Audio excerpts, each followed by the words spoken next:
Welcome to the Angry Roundtable podcast. I am your host, Drew. With me, as always, is Orlando, and tonight we have yet another rotating guest host with us, our friend Charlie. Howdy. Tonight, it's the end of the year, and we wanted to make sure that we, did our usual end of the year roundup. We look forward to the games that are coming out in 2019. There are a few really good ones that are coming out. And different topics we're going to jostle around. It's kind of a free-form thing. And Orlando wants to talk about how the stock market with the gaming industry is fluctuating, not in a good way. So, with that said and everything stocked up, we'll start from the top. 2018. How are we all feeling about it? How did it go out? Did we personally have any goods, ups, downs when it comes to gaming, nerd culture, life, the universe, everything, that whole spiel? Yeah, I mean, it's been a hit and miss right here this year, honestly. I mean, one of the biggest blows to popular culture, I would say, the loss of our good old Stan the Man. Yep, I believe his birthday's today, is it not? Yes, I believe so. If not yesterday. I don't even remember anymore. Days flow so weird for me now. But yes, one of the days within the past 3 days is a Stan Lee Day, as it's officially referred to. It's his birthday. It's supposed to be working around his birthday. So, yeah, there you go. December 28th. It was yesterday. Yes, learning. Crap. We do actually have a fourth member here. She will pop in and out if she feels she has something to add to the story if she wants to. We're not going to drag her screaming onto the stage. I feel like that would be rude. But corrections and details might help, so I appreciate it nonetheless. I am not going to argue with somebody who's going to go out of their way to help us in any meaningful way. So, fine by me. How about you, Charlie? What's your how has 2018 looked for you? Got through it okay. Nothing. It was nice to have Smash Brothers come out, but I think we're getting to that. Oh, we will get into that. We will get to that. That's gonna be a lovely topic. The juicy details is almost too exciting to wait for, but we don't have a choice because we have a schedule to run. I'm trying. We're definitely trying. Gaming wise, I don't know. I just felt like all over the place. Was there anything? The funny part is you get that weird tunnel vision when something you wanted came out. Come out. Mm-hmm. So it's like, did anything else happen this year? Mm-hmm. Shit, I don't even know.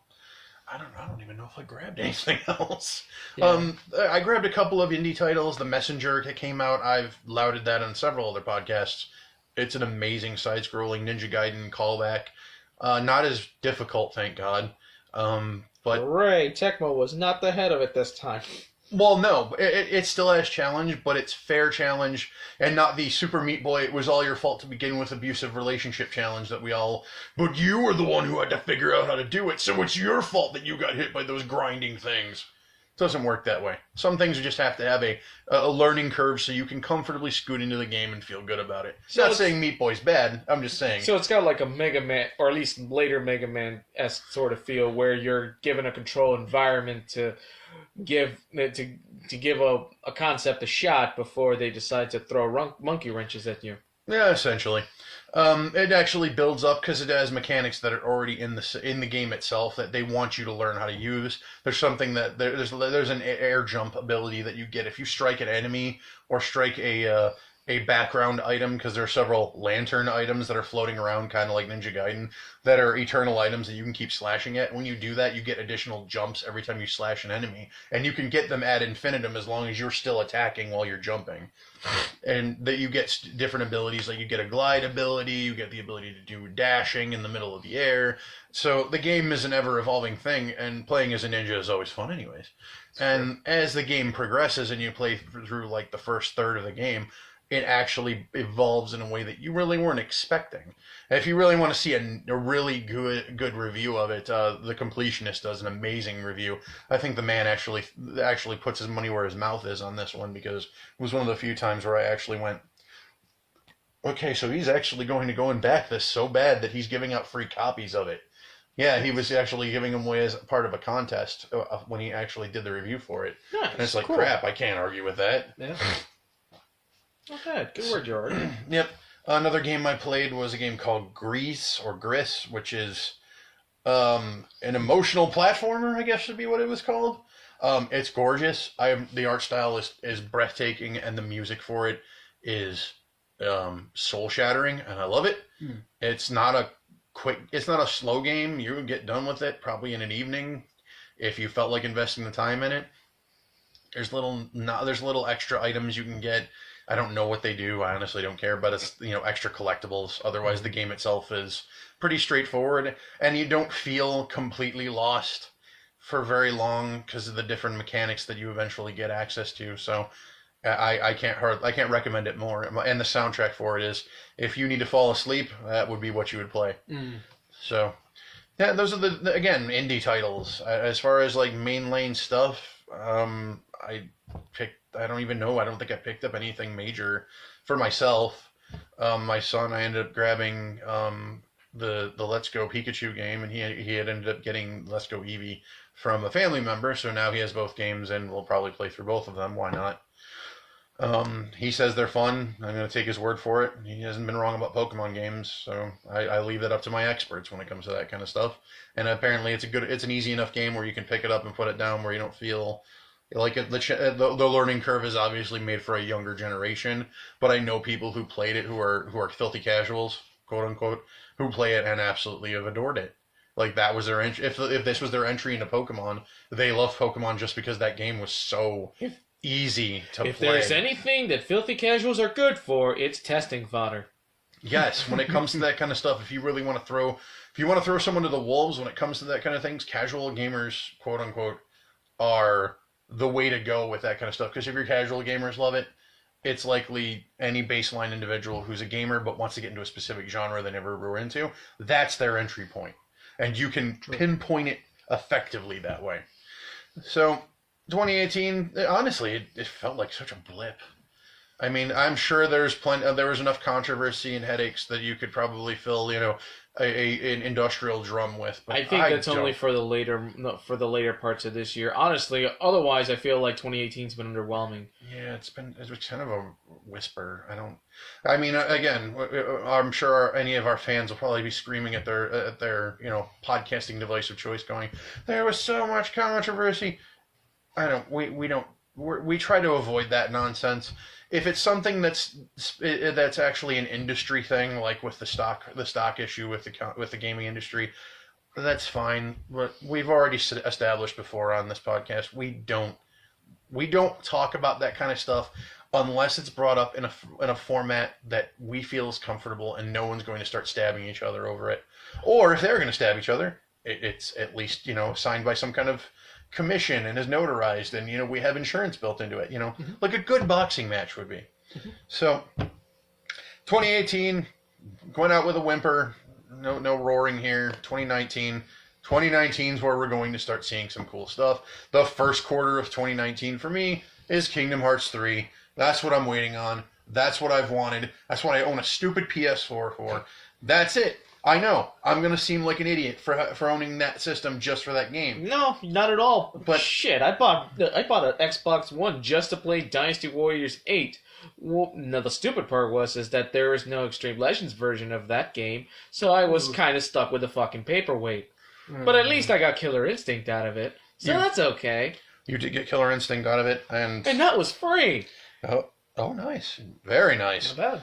It was free, minus the season passes. But it didn't matter.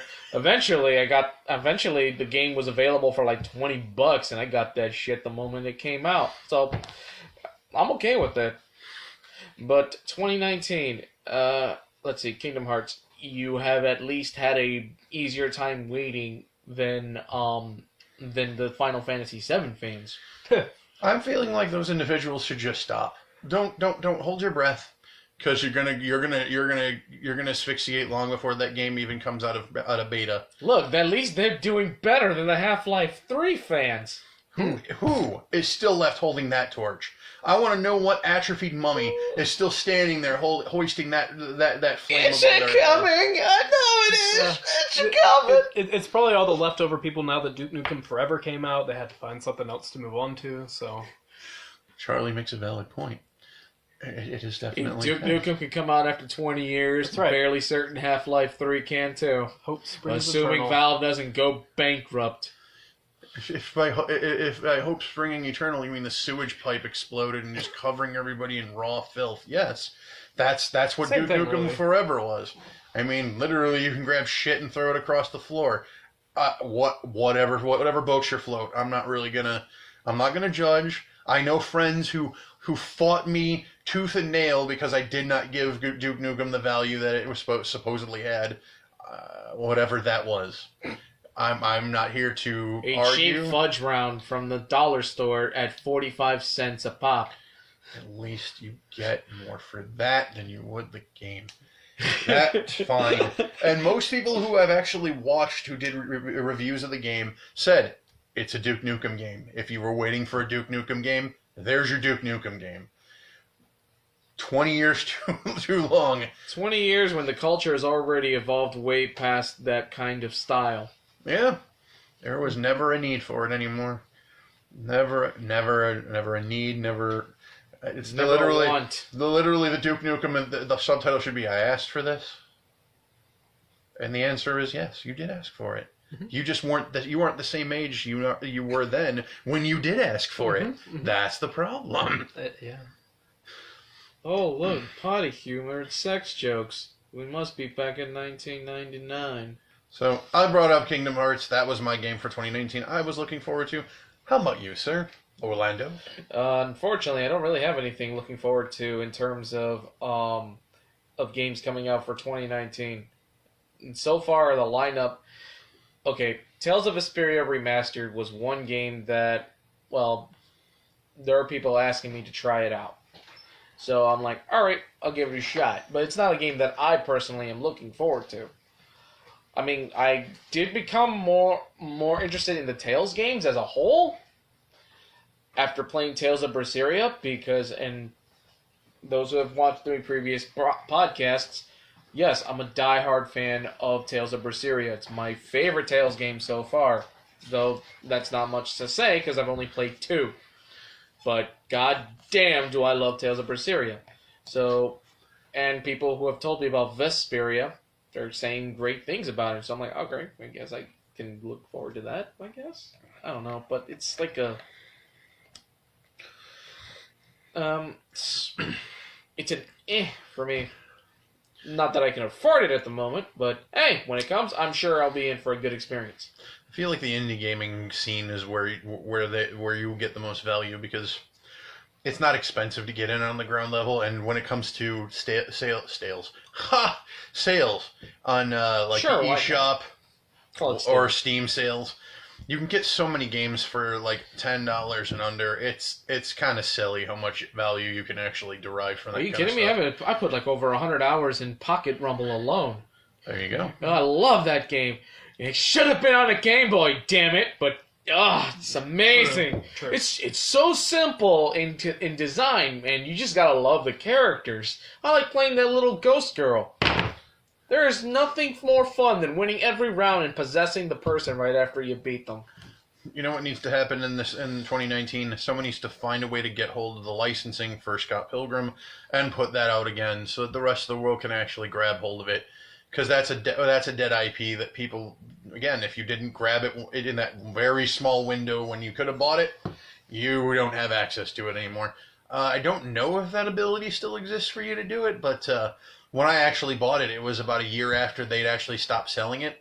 But Best Buy was still selling digital codes for the game, complete with all the DLC, for the PS3. So I managed to get it from their digital store, buy the game, and still actually put the code in and download it, and now I have it in my library forever. So I can always put it back on my PS3 whenever I want. They need to do the same thing with Marvel vs. Capcom and Capcom 2, because they've been out of the shelves for a long time, and they're just classics that need to be brought back into the fold. With Marvel vs. Capcom Infinite no longer being a thing, the best they can do is bring back those timeless classics into the fold. Yeah, they should. I mean, at this point, why not? I know that makes us sound like hypocrites because we hate Melee in the Smash world, but it's different. It's a completely different experience. I don't feel angry when I play my MVC 1 or 2. Because people aren't on people's asses about MVC 1 and 2 as they are about Melee. Oh, what are you playing Smash 4 for? We got Melee over here. Nobody does that when it comes to when it came to Marvel vs. Capcom 3 or Infinite. They don't go, what are you doing there? We got Marvel vs. Capcom 2 over here. Because each one has experiences enough that's worthwhile playing. Although Infinite, to a lesser degree, I suppose. A lot lesser, and I know people are going to get pissy. Press a button to win. Yeah, that one was. Watching. Don't tell us otherwise. We played the game ourselves. Even recorded it. My good old buddy Phil was even playing the first 5 stages of the game, and he literally pressed only one button to win every single moment. And he was just like, "Well, now." I guess they just wanted to make the competitive scene just a little easier to get into. I appreciate them making the scene a lot easier to get into. I just don't think it needed to be that easy. Baseline, Blaze Blue. That's how you get people into it in competitive scene. What? I thought they were following the awesome, flawless logic of dive kick. Foot dive, foot dive. See, I don't know. As an extremely casual, maybe getting into fighting games at some point person, I do kind of appreciate the like super scrubby like what was it, Capcom SNK 2 on the GameCube, where like you could press the joystick to win, or like Smash Brothers, which they gave you the option at least. Marvel vs. Capcom Infinite was nope. That's how we're doing it. Oh, that's like the only thing. Yeah, it's auto combo. If you picked any of the buttons, it would send you into a combo line. Okay, that's now DB Fighter Z does the same thing, but it doesn't feel like you can't evolve from that point. Whereas with MVCI, it like literally we watched Phil play it, and everyone except for the Incredible Hulk when he fought him was literally he just pressed the same button over and over again and just like advanced on the opponent. That's it. Think of the criticisms of Dynasty Warriors put into reality of a fighting game. Press one button to win. Yeah, yeah. It's satisfying in Dynasty Warriors, but that would get old pretty fast. Yes, even for me. At least there's story progression for you to enjoy through Dynasty Warriors. Whereas with MVCI, it just you don't want to advance the plot. Every time you have to deal with a cutscene, it's just terrible, terrible voice acting. And I don't want to shit on the voice actors because I'm sure they were doing their best with what they had and what they were trying to do. But when your Tony Stark sounds like a moderately sophisticated Jack Black, I kind of hate my life. You can see the expression on Charles's face. He's like, dear God, I don't ever want to even attempt to listen to this shit. Just saying moderately sophisticated Jack Black aggravates me to say. It hurts. So what's going to hurt you even more is that he's going to start streaming soon on his own channel. Good for him. Look, I get a lot of shit because I personally, during the heyday back in the aughts and early 2010 era, when Tenacious D was a major driving force in whoever the fuck life they were a driving force in, I absolutely hated them. And I say that as somebody who went and even listened to all of their albums. So I did all of my fucking homework and did not like their work. I didn't. You gave it a shot. I gave it a shot, and every person I talked to loved them to death. Greatest Song in the World tribute is something I hear from people as one of their favorite, I'm not doing anything of value, I need to listen to this song, and it angers me. Because Jack Black is a spastic individual, and it goes through his acting, and the way he talks, and who he is. And I get it. Like, Brutal Legend was supposed to be a really fun game. I own it, and, like, he's perfect for that role, because it's just, it fits his style so well. Like, the reason they gave it to him is because like he did amazing in School of Rock. I never actually watched that movie because Jack Black annoys me. But now he's good for you. But the things he's really good at is that. Like I loved him in Tropic Thunder. He was amazing in that movie because he was playing himself. So like when he's doing really like meta stuff where he's just playing a caricature of what he would normally be if he had gone to the nth degree like that character did. That's perfect for him. When he was in the music video for the one Gorillaz song, That was perfectly awesome because he did really well in that. When he was in the Weird Al music video, awesome. Mm-hmm. These are all nice slotted in places where you found a puzzle where Jack Black can fit comfortably in there. But him, if you let him go on his own, he drives me to fucking drink. I hate him in that aspect. I don't hate him as a person. I think he's okay. I think he has all the value of any other human being who occupies a space in this reality. To be fair, that is the best compliment he could possibly give, and he doesn't give too many compliments. They're few and far between because people. People. It's fair. Tirade aside, I just needed to get that out of the way because I'm sure that'll check us out of like half the people who are ever going to check into this are going to hear, I hate Jack Black and Tenacious D, and they'll be like, I don't need to listen anymore of this shit. Well, good for you. We've already said it on the front end in the first like 2 or 3 podcasts that we did. You don't have, nobody's making you do this. There's no gun to your head. We don't have the funds to send people and make people listen to this shit. I ain't paying for hired arms to go over there and make you listen to it. For those who listen to Dexter Manning, I'll follow up with this quote. Sanity's not included here, so if you don't feel like listening, hey, you can always shut it off. Yes, everything has an off button. Be scared when they don't. True. We will always be the proponents of everything can be turned off at your leisure. So, Always my do good what you need to sir, do. what exactly do you look forward to in 2019?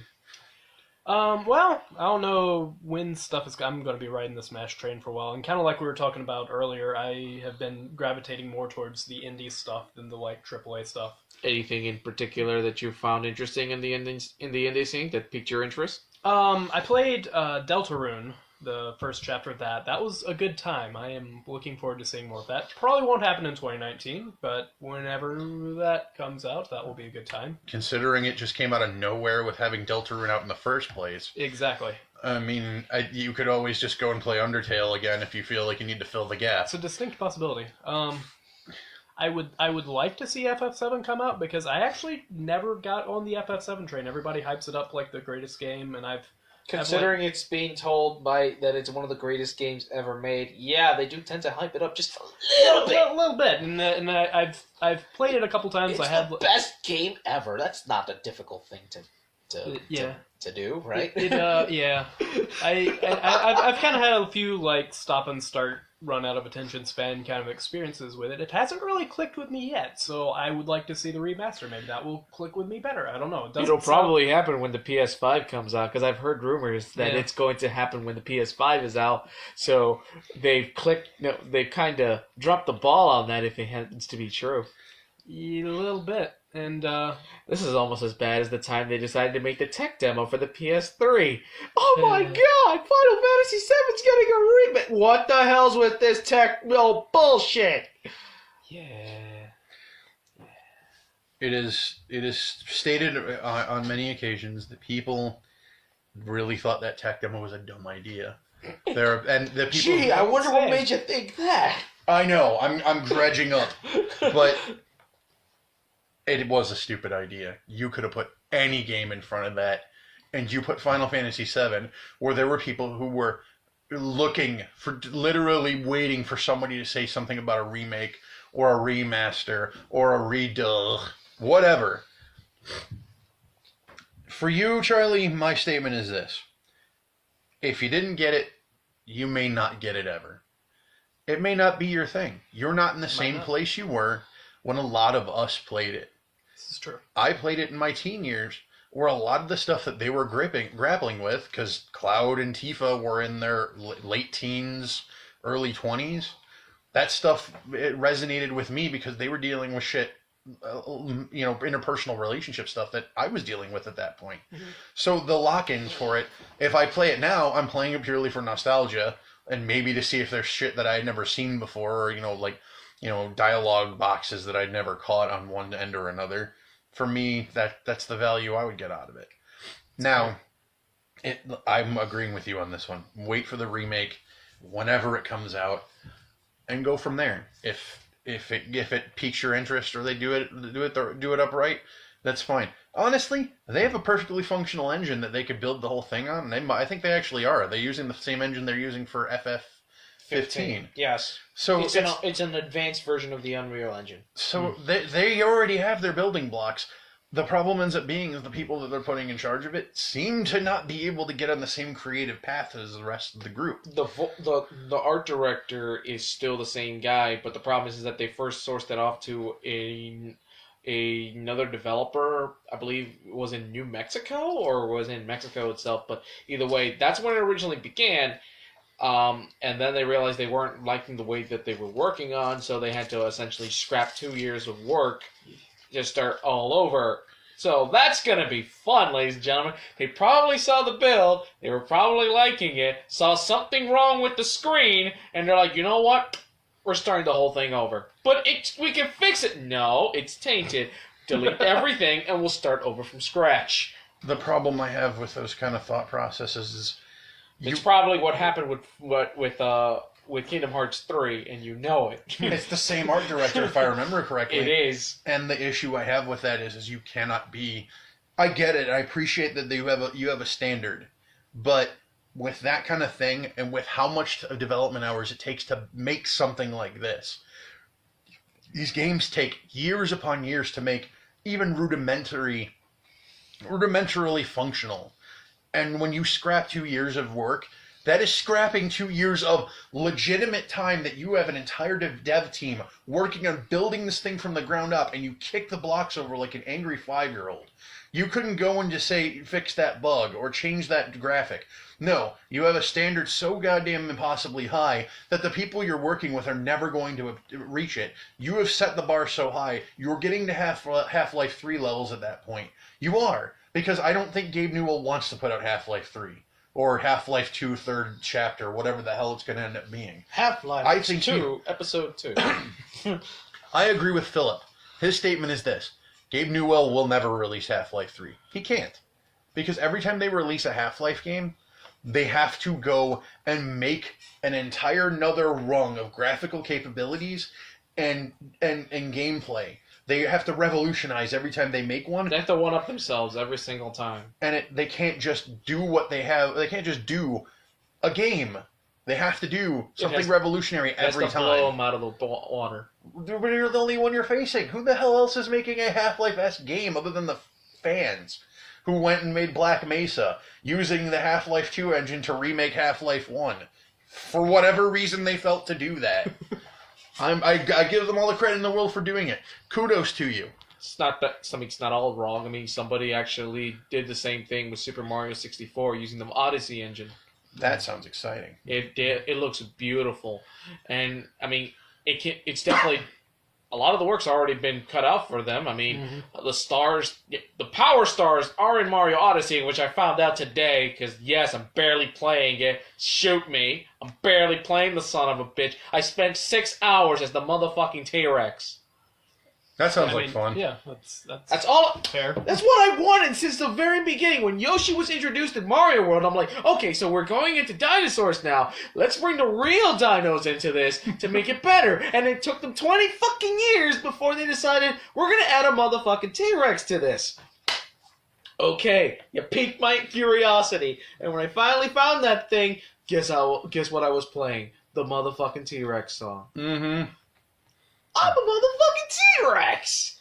Destroying everything. Chain chomps are nothing to this beast. Of course it made sense that I kept playing the whole thing the whole time. You found where you wanted to be and you stayed there. For hours on end. It was amazing. It was a Christmas gift I couldn't possibly top it. So we're looking forward to Final Fantasy VII never releasing. Mm-hmm. That's where we're at. At this point, yes. I mean, I know a few friends who are dying to have this thing come out, but are we kidding ourselves here? They just keep delaying it, they keep making the mistakes, and even the slightest mistake could result in a complete overhaul of the freaking game. Someone burps incorrectly, the art director could scrap the whole thing, and we're back to the beginning again. And let's not I don't like the way Cloud's nose angles at this specific spotlight. We're starting over. Someone's going to kill him in his sleep, because that's how you stop that problem. Solution there is do it like Final Fantasy Tactics and don't give anybody noses, and then you're fine. mean, it also worked for Fire Emblem Awakening. No one had feet. Exactly. Just chop off body parts and you're good. I don't know how that game was lauded as a really good game, and my statement is you couldn't patch. Don't any add the feet. voice acting. Just leave them with grunts like Banjo-Kazooie. I want you to understand that sounds horrifying in my head. Now I'm just seeing I'm seeing Cloud's picture and Gruntilda's voice coming out of it. You'll see that's Eris right there. The moment she stabbed.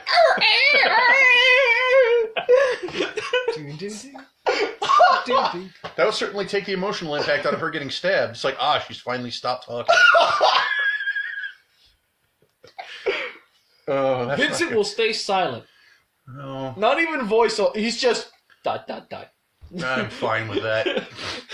Here's your silent protagonist. Bite a dick. Oh my god. It's like, at that point, what happened? Well, Team 4-Star went out of business. Why? Because Square Enix outdid them. They can't do Final Fantasy VII Abridged anymore. Because Aeris sounds like Gruntilda. Well... Barrett's not the voice acting is just machine gun fire. Well, because if they made it Banjo's voice, they would be saying that the game is racist, and I just can't deal with that anymore. I can't deal with any more bullshit, politics, identity nonsense. I don't want it. Keep it away from everything I do, please. Okay, I think that's good enough to go ahead and move on to the next topic. Final Fantasy VII's never coming out chapter-wise or in a full game. Just accept it. We all did. We're all dead inside. Look, if anything comes out Final Fantasy VII related, it's going to be episodic, and it'll be the prequel to Final Fantasy VII. I want you to stop. But I know you can't stop. It's gonna be the live action remake. Final Fantasy Christmas. I would be fine if they made a playable version of Advent Children. That'd be fine. I'd be okay with that. I mean, it would just be as bad as Crisis Core, but at least you could play it. Maybe I could just go and drown Cloud in that lake that he stands in when he was trying to purify all those kids. What was the name of the movie that was not the one with Cloud, but the other one? Spirits Within. There we go. Yeah. I want a playable version of Spirits Within. Holy shit! I want a playable version of Cancer. I want to go through the stages from benign to malignant. Wow! Damn, Orlando. I don't even know where to go from there. No. Super Mario Brothers, the movie, the game. Route with it. Look, that's perfectly fine as long as Bob Hoskins can reprise his role. I am totally fine with it. You want to exhume his body to do that? Damn right. Allow me to stop. Allow me to not stop you from doing that. We've exhumed Bob Hoskins' corpse to reprise his role. Okay, no one asked you to do that. And yet here we are. Yet here we are. Mario, and Luigi Mario. Boy, they. The duo's got to return, man. John Leguizamo needs work anyways. I'm fine with that. Sure, why not? If he can't even be in the Spawn movie remake, I'm sure he can be in this one. Why wouldn't they do that? You just need to do it. I don't care if he's not playing clown. I just want him in there. I just want him to make some quippy 90s flavored attitude statement. He could be the homeless guy referencing one of his own lines in the movie, and I would definitely watch it. Ugh. Go Spawny, he's all man. Yeah, no. The problem with it is just end up being another 90s reprisal of the Spawn movie, and do we really need more of that? No. 90s can stay where it comfortably is, and I mean, they already tried to do that with the new Venom movie, which I heard was really good. I never saw it, and I will see it eventually, I'm sure. So a friend of mine will probably have it on DVD or something, who the hell knows. Or maybe I'll just buy it on Vudu and just, have it sit in my collection and gather digital dust. Who knows? Well, alright, so where are we at now? Alright, we can move on to our next topic, Smash thoughts and feelings about the game in general, because we haven't done that before. This will be juicy. We're going to start with the aspiring professional gamer. We have someone finally working towards competitive edge in Smash Brothers. Charles, take it. Working very slowly. It's mostly consisted of going online and getting my butt kicked so far, but it's a good time. The road to glory is built on built on your own blood. At least at the start, anyway. That is how I understand it. So I went and watched some YouTube videos, and all the geometry hurt my head. Of you gotta LSI your DS and your stuff. But yeah, I will get there probably eventually. It's a fun game. I have a few minor quibbles with some of the like spirit stuff and some of the online stuff, but nothing substantial bad to say about the game. It's good game.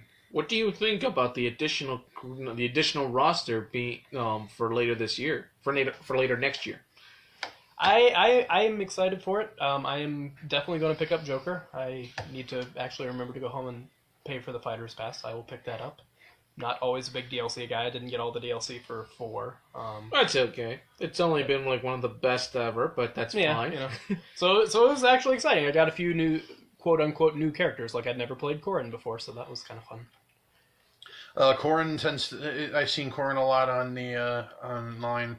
I spectate. I am not going to go online to get my head kicked in. I'm not about that.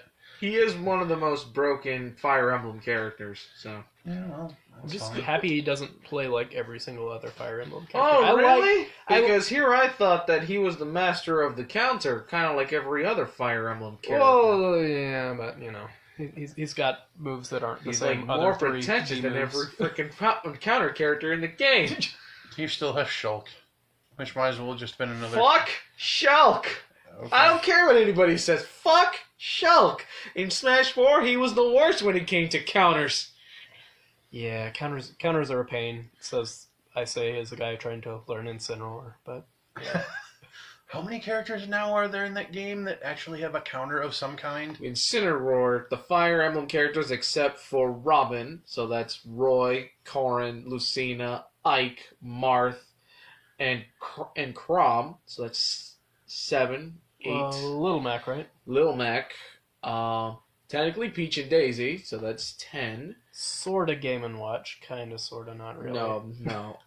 The bucket? That's his projectile only. Yeah, because he absorbs projectiles and then unleashes his own. King K. Rool. Let's see. Shulk. The head honcho himself! And who else? I want to say that's probably all of them, maybe. No, we're Palutena. Palutena has a counter? Palutena has a counter. Oh, the shield, you're right, yeah. No. No? No, she has a standard down B counter. Oh, alright. Wonderful. Great, go. Greninja, right? Greninja as well. Yeah. Lucario. Wait, Lucario? Yes. Okay. Yeah, you're right. Incineroar. That was the first one we mentioned. Did we? All right. Well, yeah, because you were talking about the Fire Emblem characters. That's 15 at least. Out of 70... 72. Jesus. That's a lot of counter characters. That's too many. I don't like counter to start with. I got kind of tired of it back in the Melee days. And then we just kept doing it. And that was the first game they implemented them in. Uh-huh. Wait, guess who? Mars. And Roy. Mars and Roy. Oh, there we go. 16. No. You already did those. So, yeah, he counts. So 15-ish. At least 15 characters. That's fine. So, Charlie, you're good with it. We'll leave Orlando to the end because Orlando is our resident Smash player par excellence out of the three of us. I am definitely the filthy. Smash Ultimate is a wonderful game, but man, does it have problems. It's surprisingly hard for some of the single player. I appreciate how much single player content there is. I do miss some of the stuff that was cut, but I do enjoy World of Light, Spirit Board, all that stuff. Okay, the thing is that the problem with World of Light is that it was shown off as it was supposed to be like this big old grand story adventure, and it's anything but. It's just another method to unlock characters as you go. Like, that's the beautiful thing about Smash Ultimate. It gives you so many ways to unlock characters. Classic mode, multiplayer mode, adventure mode. It gives you different options to unlock different characters in different ways. So you're not necessarily left to just play one one mode until you unlock everything. But let's get this out of the way. Everyone here in this board has actually done that one thing.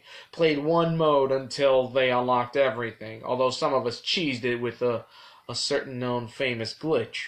It's not really a glitch. Just shut the game off and start it again. Keep going, keep playing. Eventually, you'll run out. The problem with it is they've the challenge rating on the characters is varied because when you unlock them, they're at whatever the standard. They're not at a specific difficulty level. I think they're at average difficulty. So each one plays in a different. It feels like more aggressive in some of them and less aggressive in others. Now, if you unlock them in Smash, if you unlock them in Classic, if you unlock them in World of Light, it's whatever the challenge rating you unlock them in the game is. So if I set it to easy, they're going to be easy to unlock, and I'll unlock them that way. But it takes longer because you have to find all of them on the board. It sure does. But the problem with it is if you screw up in Smash in Smash mode or in Classic mode, you have to go to Challenger's Approach to fight them again. Otherwise, they'll never be available to you. And that's a pain in the ass because it took me 3 tries to get DDD because he was an aggressive monster, and I didn't realize he was going to beat me that hard. And I was picking characters that I was good with, and I got taken apart. I wasn't expecting that level of aggression from him. Yeah, and they eventually patched that a bit, but I don't know. I kind of thought it was kind of fun to have challenger fights not just be a gimme. About the time I was getting tired of losing those is about the time I got everybody. So I was kind of happy with that level of difficulty. Yeah, and it was at the end of all things considered, it wasn't horrible. For me, I unlocked all my characters. My son unlocked his entire roster. Everybody I know who bought the game day 1 or day 2 had the characters unlocked probably by the following week if they used the weekend to do so. So not a huge headache. Now I'm hearing rumors they might patch out that as Orlando put it, glitch, that they're going to make it so that it takes longer to unlock them. My problem with that kind of thing is don't shoehorn in mandatory times for getting something. Yeah, don't extend grinding. You think that we would already have learned that from the past. What? I mean, shit. And I mean by the past, I mean this fucking year. Well, my issue with this is like I know what the end game for Nintendo isn't, to try and stymie people. They're just wanting to make it so that you appreciate all the aspects of the game that are available. They want you to play the games. They want you to take every aspect of what they've given you and play them. So when you unlock new things, it still has some kind of value to you at the end of all of it. But they're not understanding one important thing. Some people play the game because they do it in a professional aspect or at least in a competitive aspect. So having the roster and access to all those characters, they need that day 1 or day 2 of them playing it. So them spending the time running through with rudimentary characters that they really don't care about and playing through to grind out all of the extra characters is just more time that they're not spending doing what they want to do with the game. Some people go in with something in mind and what they want to get out of the game. For me, even for Smash, it was the one-player content. And what I can do when I'm playing with other people. I'm playing this as a party game for me. And that's perfectly fine. But that's not everybody, and I accept that. But the one thing that I think I didn't like about the Spirit board was it's replacing trophies in the aspect in that it's a collectible item in the game. My issue at hand is what I liked about the trophies is there was a bio for everything in the trophy case. The stickers don't have bios. You just get stickers. They don't even tell you what game they're from. Yeah, they do. That is. Do they? Yes, they do. Oh, okay. But it's just a brief parentheses under their name on where it's from, on where they're from. That's it. There's nothing, and it's very general. It's not specific on where they're from. Like Mario characters, they won't tell you which game they are specifically. They just let you know it's from the Mario series. Leave it at that. Nothing explicitly detailed about these trophies. It's understandable. There's so many of these things that or categorizing everything and even having a little bit of detail on them can be time consuming. That's fine, but the added touch would have been fine, even if you decide to delay the game just a little bit. Especially because they're supposed to do events for spirits now, where you can get like rare Fire Emblem ones right now. What do you think, Charlie? It would have been nice. That is one of the gripes I have now that you remind me. Like, it would have been nice to see that kind of thing, but I mean, on the other hand, it is 2018. Google's a thing if you're really curious about something, but I do. That is an aspect I miss. Google is fine, but that's one of the reasons why I have gripes about and this is going slightly off topic here, about games like Pokemon Let's Go Pikachu and Eevee. Just to be as an example, they decide to remove the wild encounter mechanic, where now you just catch the wild Pokemon instead. Except the whole point of the wild encounter mechanic wasn't just simply to catch the Pokemon to begin with. It was to battle them and it was to battle them and learn their move sets as you go by. To understand that, because if the only experience you have in battling is to battle the trainers, you're not going to know exactly what movesets they're going to have. Or at least it wouldn't be as easy for you to remember by. Yes, there are sites like Cerebi that teach you all that will give you detailed analysis of all the Pokemon and their movesets based on what games they're in. But they had to do that themselves. They had to play the game themselves and learn it all by themselves just to do so. And by making that a huge inconvenience on them, it makes it harder for them to archive everything, right? Making it difficult for them to be accurate with the games. Now, going back to Smash, yes, it is fine to use Google to look up these stickers if you want to know more about them.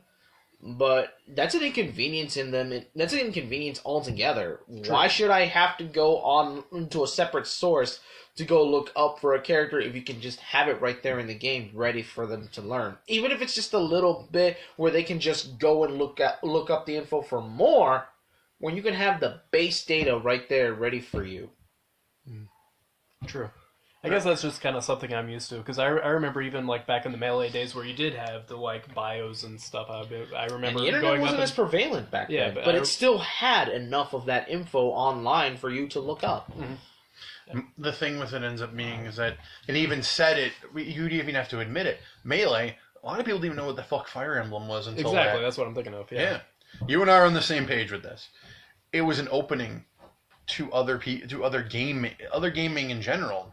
If you don't know what something's from, the hell would you ever care about it?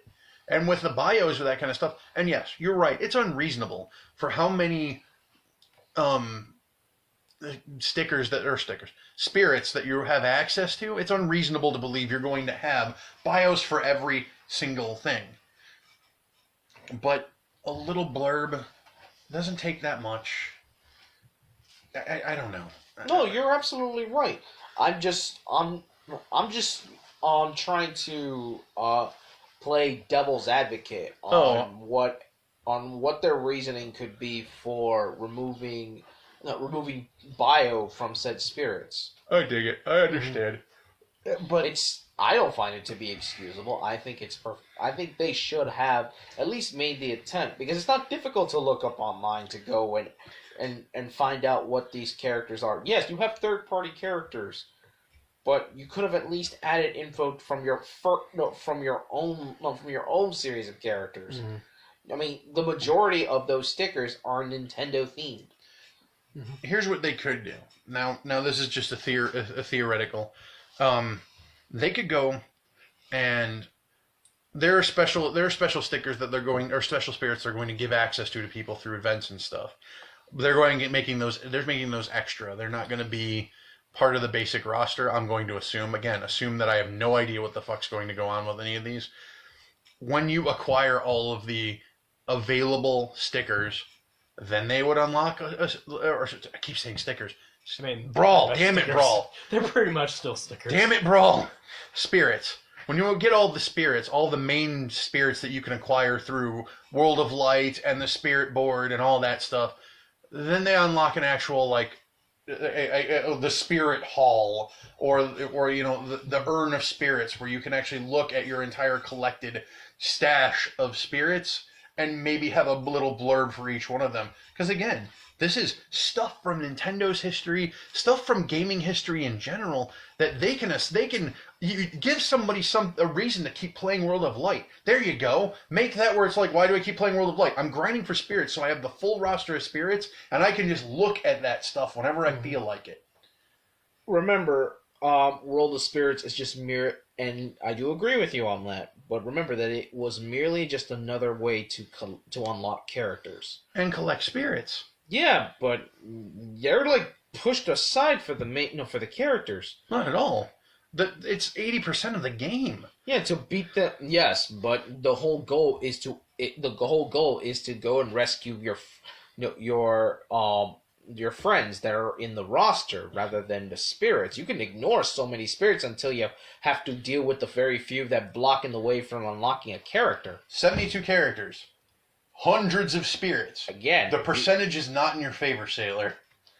Yes, but notice how you can ignore almost so many of those spirits to get to. You can streamline your way through. You can punch your way across and unlock the roster that way. But the problem with it is because of the way the game is laid out, there are specific spirits you need to get to different areas of the board to even unlock battling the first major boss in the game. And I'm not trying to spoil anything. Plus, like, if you're just trying to get characters, like, there are faster ways to do that. Like, I've played a decent amount of... course. I've still only got, like, 15 people on my World of Light roster. Just About, like, 30 or 40. I played through. I'm actually playing World of Light because I actually am playing it for the single-player aspect. Yeah. I'm playing it to grind out spirits. I'm playing it to unlock the full roster in World of Light. I'm just trying to beat it. That's all. I'm just trying to beat it. But fuck the bullshit that happens in the higher difficulties. You are playing it on challenge mode. And Damn that's right. why. And they are... Oh my god. I turned it down to easy because I got tired of some of the ones that are beating me up. I'm like, I'm just doing this for fun anyway. I Hell just want to no, see the I'm like, I'm doing it for the long haul. I'm still trying to deal with the Dr. Wily fight. That's a lot of fun, especially when the Metal Mega Mans can literally ignore everything you do. Not even just they can ignore your dodges. So even if you're frame perfect, it will still they can still hit you. They can ignore your attacks. So even while you're striking them with hard hitting attacks, they'll just hit you anyway. Even when you throw them the metal blades you can't even stop. If you grab their metal blade and you chuck it right back at them, they can stop it just because it registers as your attack. Now, there was one. Oh my god, the Pauline spirit. The Pauline spirit was a nightmare of epic proportions. I've seen clips. I'm not looking forward to that one. It wasn't fun. And it wasn't even the fact that Donkey Kong and Mario were there. Those I beat instantaneously. You have a time period to beat her in, and they give you a bunch of items to help with that, and they only help marginally. You are better served playing around her, but I did it. I played it. Was it you who told me that you got lucky and she threw herself off a ledge? Yep. You lucky bastard. It took me nearly 2 hours just for that to happen. Good lord. It took me like 20 or 30 minutes to eventually chase her down, and I was playing Donkey Kong because I hate my life, and I like playing with characters that have a hit range that sucks so bad, and her running from me screaming, "Get back here! I didn't say you could get away from my barrels!" There's one where I forget her name, but she's from the Fire Emblem series, and she's represented by Lucina along with Shulk as a assistant character. They are so goddamn bulky and so goddamn strong that even your final smash at full power can only do 3% damage. You cannot knock them out. Is it Lynn? I don't remember. Okay. I don't remember the name of the person, but all I know is that that's how ridiculous that fight was, and it took me almost 3 days to beat that fight. See, now that's what makes World of Light really cool for me, because not only do they go, and when they make the spirit battles, they actually make them the color that the characters would be, and how they would actually respond in the world that you put them in. Because that's what it's supposed to be. You're supposed to be fighting the said spirits. And I'm fine. And that's why they possess the bodies. And I am 100% okay with that. It's awesome. Yeah, that's the big draw to me for World of Light. Like, I'm never going to use the spirits and the other stuff you... No, Oh, the no. spirits are most likely just going to be used by the majority of the community just within World of Light, because they can be used in multiplayer, but it seems almost unfair to do so. So they just get ignored. And it would also be really hard to manage those in a way where people could use stickers and it wouldn't be OP. Yeah. Like first of all, would have to know the entire spirit roster and what each one does. Each one of them at full leveling, all these extra aspects of them, any additional abilities they do. I don't know, any of the support spirits that allow you to just have a fucking item to start with. No, having the drill to start with isn't an OP as fuck. No, not at all. What if they gave you the gust bellows on the start with? What are you doing? Winning? Oh, we're playing Zebus and the lava is rising. I'm just going to go ahead and equip myself with the lava immunity here, and we're just going to play it set there. I don't think it actually makes you immune to stage immunities. It does. Or stage hazards, because I know it does the auto-generated electricity or the lava or the sleep or poison platforms. I don't know if it actually stops you from getting lava-fied by the actual stage hazards. I think it even works on, like, some of the, like, attacks and stuff, doesn't it? Like, if you have slumber immunity, like... Oh, you can't be... you resist- Ooh, I didn't think about I using heard- that. No, that one does. That would have made that but- Jigglypuff battle so much easier. The one, Like, the Jigglypuff battle, they only use they only use, what is it, neutral? No, it's a down B. yeah. They only use their down B, which is Annoying. yeah. constantly being put to sleep, and I'm just like, I just wanna hit you. No, it's no. If you're using Sing is up B. Is it up B? Okay. Yes. Well, whatever. They use this. Rest they is use where Jigglypuff puts herself to sleep. No, the Sing one, the one where they constantly keeps putting you out. B. Yeah. Oh my god, that was such an annoying battle. And there's She's 5 known of them. as Jiggly Snake. Come on, Samus, I want to put you to sleep there. There we go. I'm glad they brought that back for Snake. At least at the down grab, just CQC. There we go. It doesn't put him to sleep anymore, but I do love it anyway. It's so much so that I play with my buddy Samuel. Whenever we play Smash, I just play a Snake, and he's just like, I'll put him to sleep. I'll put you to sleep there. Oh, Mario, nice to see you. I'm gonna put you to sleep for a moment. Oh, Princess Peach, gonna put you to sleep there. Don't worry. He thought I was joking when I made that voice. He's like, why are you trying to sound like, why are you sounding like that? Because that's Christian Henderson's voice. That's how he portrays Solid Snake. It's pretty funny. So yeah, we all have our gripes, but overall, I think definitively this is the Smash game. We have 2 characters that are coming out within the next 6 months, and potentially more. Let's close it off with one more character prediction. It could go all over the place. I know, but do you have any preferences? I specifically don't, so I'm gonna throw mine in for you because you want Shantae. Damn right I do, I'm and gonna that say- will not end. That's I don't fair. care That's if fair. she's a stick. I don't care if she's just a spirit in the game. With anything, thanks to Joker, anything is possible in this game. People are still hoping for Waluigi, despite the fact that he's a trophy. So, for all we know, he could be put in as the very last character. So my hopes will still be on Shantae, the half genie hero, making You're going her to see an first. entire community have an aneurysm all at once if that happens. Damn right. Waluigi lost his way in. Yep. And then there will be nobody who will be playing as Waluigi because every single Waluigi fan has died from it. So the overall goal of Smash Brothers was population control. There you This go. feels more tinfoil hat than I was ready for. And the best part is Waluigi just be laughing. So we already know The plan all along. yours is Shantae. Again, I'm throwing mine in for yours That- because I honestly don't. Once they put out Joker, my head went, oh shit, they could do anything now. Mhm, I don't even know what I would choose at this point. It's like a Exactly. kid in a I already candy know. store. I got an idea for you. What? Susano from. No, no, we're not gonna play. We're not gonna do any Arc Sys games. No.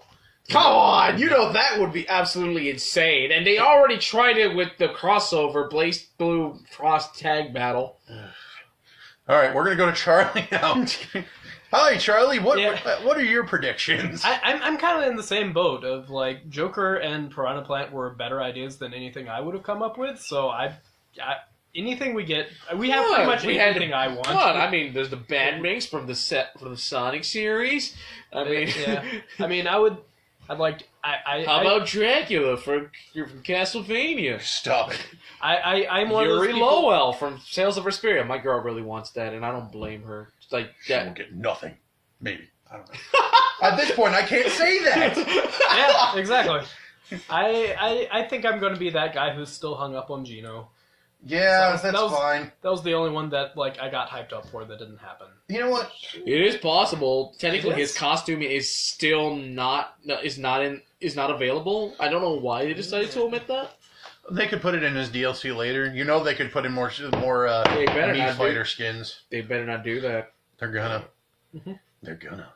You know you can unlock different hats and stuff for your Mii and Yeah. Light, right? Yeah, I've been trying to do that, but again, it's because I keep getting stuck on these ridiculously impossible fights that I'm like, I'm not leaving until I beat this. And I'm stuck with the one with Dr. Wily right now. That one, Mhm. I will not budge. You will not force me out, Dr. Wily. You know they And I'll will. beat you with a goddamn princess that likes to wear hats. Well, first of all, they're going to because the game itself makes you go and hunt more spirits because there are specific spirits that have strengths against other creatures that you're facing. You have an entire thing of metal Mega Mans. Cool. There's a spirit that gives you extra damage versus metal opponents. Ta-da! Did you just make this into a Castlevania Symphony of the fucking Night? Did I fucking stutter? I hope you did. Because No. I'll throw my goddamn Switch in the trash. I don't care what people have to say. Everyone loves talking about how Castlevania Symphony of the Night is the greatest the Castlevania game. I fucking disagree! I like Castlevania 3. That one was my favorite. Sorry. I'm gonna feel bad about it. I don't blame you. And my favorite Metroid game was Metroid Fusion because that was a game that set a great mood. You want to feel isolated and completely fucking alone in a game that's Being hunted by you. being hunted by an apparition of yourself at full power. I would say just you.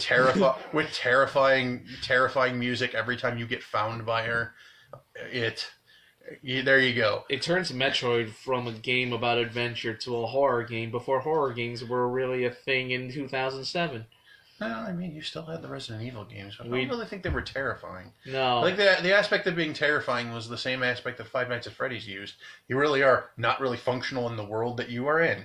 You have tank controls, so you have to spin around like a lunatic and then start running. And God help you if you have a gun. That's not going to help you. You're better off throwing it at the damn zombie because of the value you have there. But you can get a headshot. Yeah, you go for that. See if you run out of bullets before you actually blow the damn thing's head off. Good luck to you. Hope it was worth it. Spoilers. It wasn't. So, Or you could be like Leon Kennedy in Resident Evil 4 and decide that going to fight against the Chainsaw Man would be the best idea to do ever. So your head comes off. let's be honest. Leon Kennedy could be another Smash character for all the fuck we know at this point. I don't even... The sky's the limit when there's no goddamn sky. Just endless fucking void that just goes out infinitely because it's just like... Yeah, Piranha Plant. Oh, that's kind of cool. Mike Thematic. Hager, why not? Put Hagar in there. We'll go Yeah. with there. Why not? The Joker. Wait, what? Yeah, Joker. We're just going to throw him in there. Why? It's Why just not? as out of the blue as DC's Joker. Welcome to Arkham's Top 40. Mario asks, Joker, will you be entering the Smash tournament this year? Well, I would say, but it would be a smashing time doing so. You want to talk about everybody just having an aneurysm as if they finally put Goku in, like everybody. Chowder! It's Chowder! People will explode. Hey, Sean Schimmel is reprising his role as fucking Lucario. It wouldn't be difficult for them to do it. I'm going to tell you this once. If they do that, Mighty Keith's head will explode. And I'm fine with that. If they put Sora in there, Mighty Keith's head will explode. I am 100% okay with these two things. There you go. There's another character for you. Yeah. Sora from Kingdom Hearts. Seen a lot of Sora. It would be... Or Axel. Because everybody won't shut up about Axel. You mean Lee? Sorry. You have to know the story for that to have any meaning. I don't know much about Kingdom Hearts. You're better off. I'm okay with that. I've even seen some people floating like Chrono. That would be a good time. I don't see it happening, but it'd be a good He'd time. be the only character in the game that has no voice whatsoever because he'd be the ultimate silent protagonist. Mm-hmm. I'd be okay with it. You understand that Eric would never stop louding it at that point, right? Uh-huh. Okay, I just wanted to make sure you understood that. Yeah. Just keep You safe distance and just let him have it. Hold on. Shh. Yeah. There we go. Far enough away. We're all good now. All right, so we have our roundup. We have our thoughts. We have our predictions for Smash. Now, let's shift over to the thing that Orlando wanted to talk about. Okay, everyone, let's go ahead and just... So, everyone, calm down. Don't panic. Oh, God, why? Okay. So, with the inevitable stocks falling, some companies are suffering a bit worse than others, namely companies like Bethesda. Not that their own stupidity, but Bethesda, EA, and just to name a few. Their stocks are plummeting as a result of ignorance and stupidity. I believe it was either EA or Bethesda that has suffered quite a big hit this quarter. I think they've lost as much as 20% in their total value in terms of stocks, and that's because they've been fucking out royally. Well, yeah. But with this coming, with these statistics, people are already making the claims that another video game crash is imminent. Not only imminent, and there are some even extremists going with the idea that it's already happening. What do you think? Do you think a video game crash is upon us at the moment? They've talked about video game crashes ad infinitum for the past 6.5 years. Exactly. It has never stopped being talked about. If it ever did, it would be the most radio silence you've gotten out of YouTube and the video game journalism industry ever. I'm so goddamn tired of hearing about it. Will there be recession? Yes. Will there be full-blown, complete and utter crash like the last one? No. And what makes you think that? Because in the situation that we were in back then, it was because of market saturation so bad that there were dump bins full of just games that these companies could not sell because they gave a license to anybody and their mother to make any games. But isn't that similar to what we're dealing with now? No, there's a lot more control, and there's industry standards that are in place. They're not great, and I'm not going to say by any means that they're great. But they're a hell of a lot better than what they were before. Yes, because Gravy Train isn't making a fucking game. Yeah, old, I know. No blame A dog food company made a goddamn video game for the Atari. Sorry. You know. Fucking Quaker made video games back in the day. Quaker! The guys behind the oats! It was, first of all, it was a Doom clone. Second of all, PC games are all over the place. Still, they made it. You were talking about a food company making games. And let's not forget about Chex Quest. Chex Quest. The best kind of game. Yeah, it was. See, I grew up on all the Bible games, so I'll just be off in the corner with Whoa. my spiritual warfare and my It's fine. my We all had to wisdom start tree. somewhere. Wisdom tree. wisdom tree. Oh my goodness. Some of them were okay for a 5-year-old. Oh, Yes. yeah! Oh, absolutely. Let's play Sunday Fun Day and blow up the fucking plumbers for no reason. Okay. Just to get to Sunday school. What did you learn, son? What did you do on this fine Sunday morning? Oh, I don't know. I went down into the sewers and blew up a couple plumbers with some bombs that I found that were being thrown out the wall. So, God bless everyone. That's just how it be sometimes, man. Psychological therapy, $100. Sometimes telling yourself that sometimes it be that way, free. Exactly. It's good for what ails you. No fooling. That being said, okay, can there possibly be a full-on game crash? No. I think it is possible, but I don't think it would be. I don't think it would be immediate. as cataclysmic. Okay, if it did happen, it would be a whimper, not a bang. Like one day they just wouldn't. Just these game companies would just stop making games, and you already see a lot of that happen with EA because EA is one of the four horsemen of the apocalypse, and everything they touch dies. EA, Ubisoft, Koei Tecmo, and we haven't figured out who the last one is yet, but we're trying.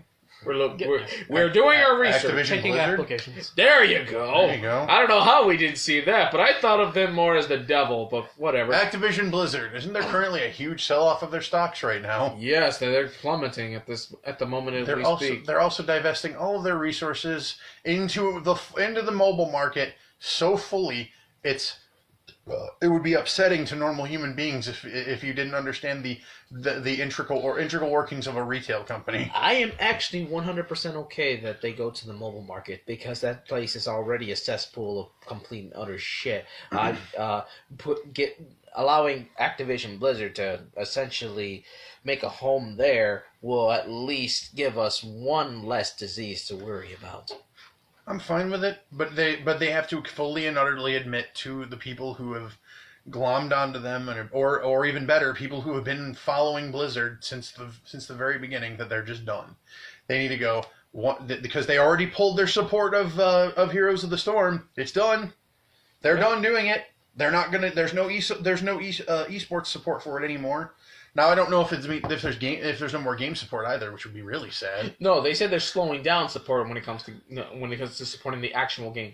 They've slowed down, but with them it could easily mean, yeah, we're not doing it, but we're not necessarily telling you that we've stopped. It is what it is. I don't even want to think about that kind of stuff. I'm all over the place with it. When it comes down to it.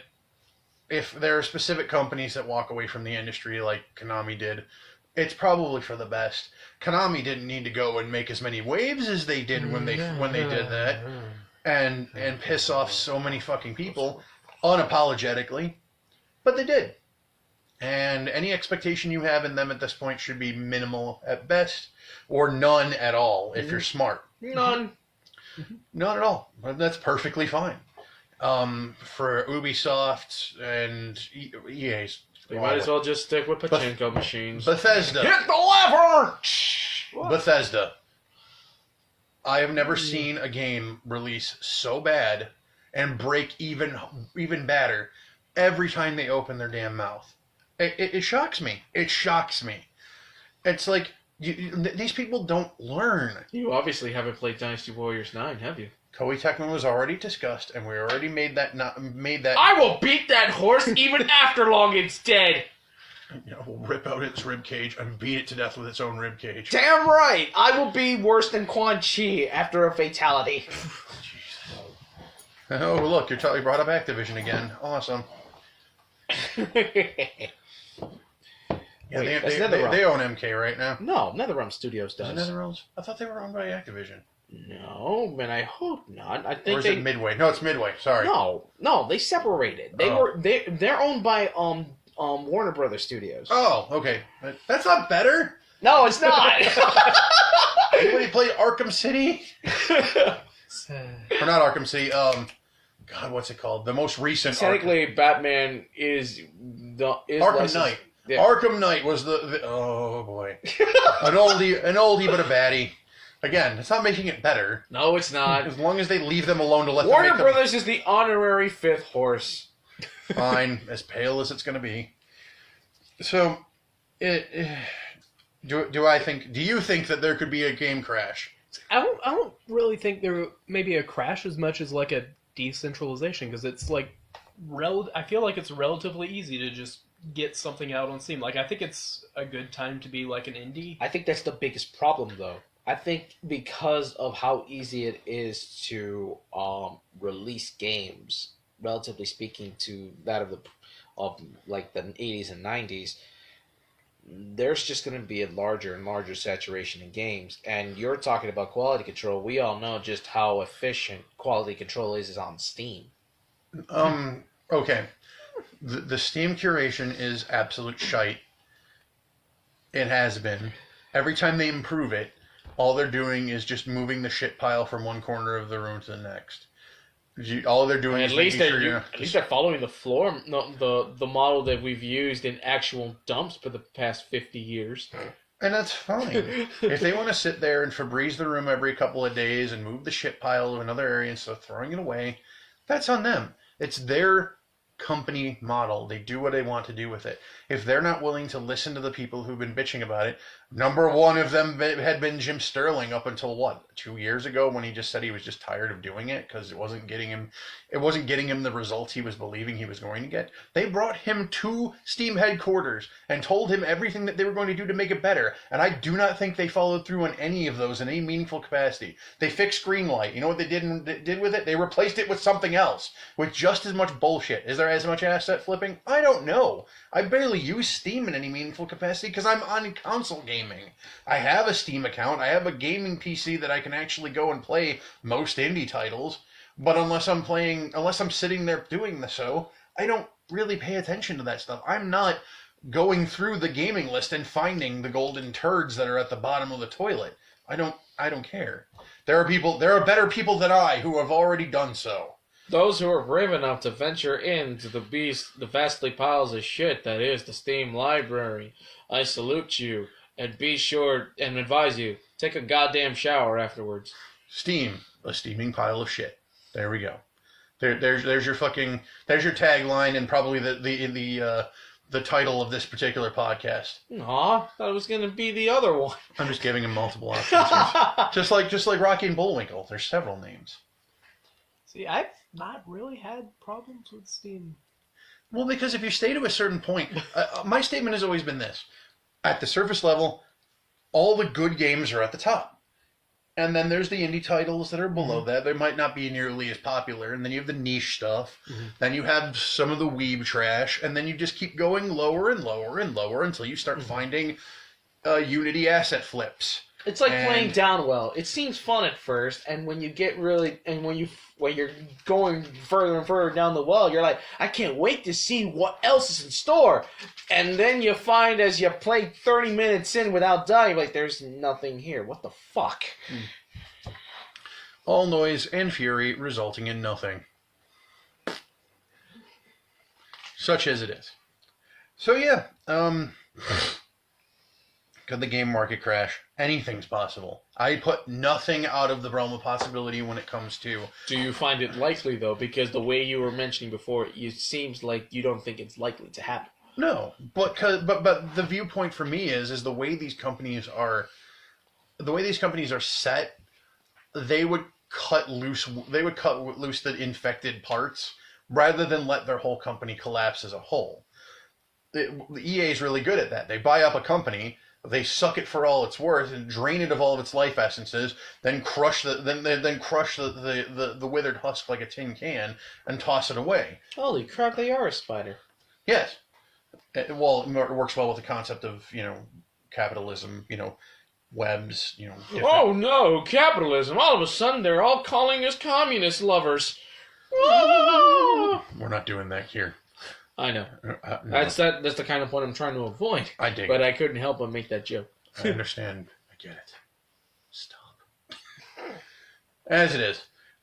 So we're at the point now where we kind of go into the freeform aspect, rants, etc. And I know we've walked away from a couple of different subjects, but we stayed within the realm. This is where shit can go off the rails. Anybody got any beefs? Anything that's irking them currently at the moment with the gaming industry, nerd culture, you can pick whatever aspect. I mean, we've been on video games because it's kind of the end of the year roundup, and a lot of people do that anyways. And we're nothing if not hopeless, coattail taggers on that one. If there's anything we're original. I mean, a compilation of things that happened within the year. I mean, who does that? I know. It's like doing top 10 lists. They're so rare. Mm-hmm. So brave. So brave, so courageous. My increasing amount of beef that I've had recently, I'm getting kind of tired of gritty live action reboots of things. My wife kind of beat me to the punch by a few years. It was always her thing. It's like, we don't need a remake of this. And I'm like, oh, it's fine, it's fun, and we get more of the thing. And I'm very quickly coming around to, yeah, we really didn't need to touch that. We can leave that alone. If I want, especially like specifically like gritty live action things. Like if I want gritty live action, like I can go outside. Like not always, but I generally look to entertainment media to be entertained. Sometimes I like greater points about life and stuff, but a lot of the time I just want to have a good time, and like giving Dumbo to Tim Burton kind of thing is just like, why? Because why if would I Tim do Burton that? loves to do anything, it's to twist everything in its fucking head. He's like the guy who's trying. He's trying so hard to be like M. Night Shyamalan, but M. Night Shyamalan's putting out a fucking prequel to Unbroken or sequel to Unbroken. It's called Glass. It's supposed to follow Samuel L. Jackson's character in that movie. I don't know. I don't want to know. I'm intrigued though, because I actually liked Unbreakable. I heard it was actually pretty good. I haven't seen all of it. I've seen the end of it, which I think most people have at some point because it's an M. Night Shyamalan movie. Your statement is true. Why? Who asked Tim Burton to do this? Mm-hmm. I want to know. You tell me who asked Tim Burton to do this. The wild card has appeared. Yep, the wild card has appeared. Hi, I'm Leah. I honestly would just like to stop seeing prequels of anything, honestly. Unless you have a definitive point in your canon that can then be connected to, and you can make an effort toward doing so. I feel like there's a lot of times where we're trying to make a prequel, and at the same time we're trying to appeal to modern audiences, and the canon that we're trying to connect to is so far removed from that it just doesn't connect. And then it's awkward, because you're just continuing on this trajectory of a prequel, and you're trying to keep everybody interested, so you keep adding things that the original definitely didn't have. And then it's like, oh, but this is before that point, guys. I would just like to see something original. And I'm aware that not much is original anymore, but just stop going back in time. It's annoying. It's kind of hard for them to beat when nostalgia is often used as the greatest force behind audience turn up. I mean, shit, we have the superhero movie. Everybody loves talking about that, and it's mostly nostalgia based. Why do we have 3 different eras of Spider-Man movies, all of them being reboots? Yeah. I mean, and you were discussing about dark, gritty remakes of or interpretations of movies. I'd like to talk about the opposite side of the spectrum. Namely, Illumination Studios. What the fuck is wrong with you trying to make a light movie out of How the Grinch Stole Christmas? Look, I don't even give a crap about the Grinch, but what was the point of adding your take into this? What did you add to the Grinch that was necessary for you to make it? We just got the Grinch, like, not very long ago. Yeah. Although, I feel like every time we say not very long ago, it's always like 13 years True. ago. And it's 13 kind of years ago at this creeping point up on might as us. well not be very long. Yeah. Well, the way time moves, I agree. It's like when they announced the Jungle Book, I was like, didn't that already happen? But no, it's a different one. There's the original Jungle Book by Disney. Then there's the live-action Jungle Book that happened at the end of the 90s. Then there's Mowgli. Then there's going to be a whole nother Jungle Book. Why? I understand it's open license, and you can do that. You can do whatever you want with the actual IP. Doesn't mean you should. Every time this kind of stuff happens, somebody should just send them the bumper with the Jeff Goldblum line from Jurassic Park.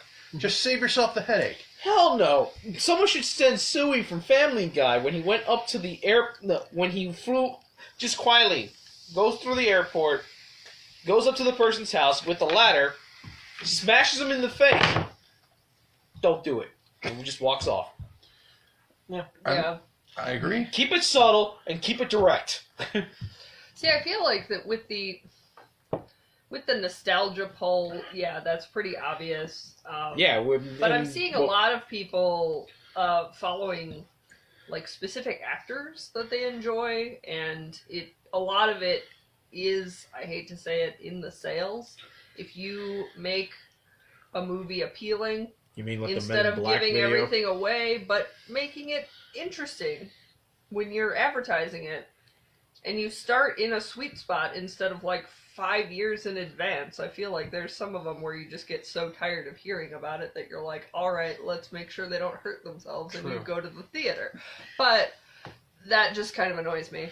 I just feel like, you take somebody who is a bankable quasi-household name, you stick them with a few people that are kind of unknown quantities, and you just kind of go for it, That's where I want my original content. Like, it doesn't have to be completely original with nobody I've ever heard of, but I just don't want prequels, and I don't want weird retreads of canon content that is being interpreted wildly differently than the original canon content. I feel like that's just rude. Okay, now the word that gets the phrase that gets bandied about with this kind of stuff is, and I'm sure you've heard it repeatedly, creative liberty. When it comes to when they make changes to a IP that's already established with a background and a backstory and mythos behind Really? it. I thought that would be a more popular term. What about the Reimagining. Well, it all fits into the same parameter. I know, but I Okay, here's a good example of things. You want to talk about prequels, and I actually looked into this as just kind of a side thing because I was entertained by it. What's the heck's his name? Loxton. He did a retrospective on Jar Jar Binks in the original and the new trilogy, and he actually broke down Episode 1 and the implications that Jar Jar was actually a secret antagonist. And I actually listened to the rationale because he was pulling a lot of. I knew it. That's how I thought about Magoo too. Well, it is what it is. But like I looked at it and I'm like, he actually explained it like, what if this happened? What if Jar Jar was the secret, manipulator throughout all of this? How this all worked. And you had to squint a bit to make it all fit in. And you go, he was playing really fucking stupid, and it felt engineered. Mm-hmm. Like you couldn't be that stupid unless somebody Emperor was. Palpatine ain't got nothing on the Misa. That's right. Well, the funny thing is, there was a Robot Chicken episode that actually talked about that, where Palpatine actually calls him and says, I apologize for, what happened, and Jar Jar laughs at the end of it. It's like, yeah, you totally manipulated everybody. And he just starts laughing, and it just deepens and gets angrier and darker, and you're just like, it's a funny joke. But what if that really was the case? And when they go back and they start talking to Lucas about it, and he's like, you finally figured it out. I'm glad that you realized it. Because they even said it. Lucas said that he made a major change to Episode 2 from the backlash with Jar Jar Binks and things because nobody really liked him. And I'm like, well, first of all, Star Wars fans prefer heavy-handed on everything. Subtlety is lost on them straight across because half of them are fucking Jedi. Sorry. Anyway, Star Trek fan laughter. Please continue. Hold on. You get a high five for that one. Yeah. But I like both. I love Star Trek. I love Star Wars because I hate both fandoms. That's how you do it. Yeah. You piss them both off because you like them both. Yeah. That's the way to do it. And then add the Enter the Matrix fans, and then we really got ourselves going. I'm not high enough for that. But when he started to confirm that kind of stuff, and you're like, that would have been an amazing end game. What if you got to the when you got to the Revenge of the Sith and you actually found that all out, and he just comes out with a lightsaber, and you're just like, wait, what the fuck? No. Yeah. And you didn't even see it coming because you sat there for 3 goddamn episodes. He just grinded your gears and you weren't paying attention because Star Wars fans. You found out Misa's evil Sith. and then his voice starts turning normal, and the weird stutter disappears. I hope it doesn't. Like, oh no, I want it to, because that would make it even more terrifying. I don't want it to be terrifying. I want it to be a complete joke. Like, you can't help but take this guy, like, he's the serious threat, but the voice does not reflect that. That would be the epic way to go about it. Kill it so bad, though. That's the whole point, because you can't take Jar Jar Binks seriously. But the thing with it is like they even stated, like, other Gungans don't talk the way he does. Like, he's a bumbling idiot in the worst way. So it would, like, literally, it would be like the end of The Usual Suspects.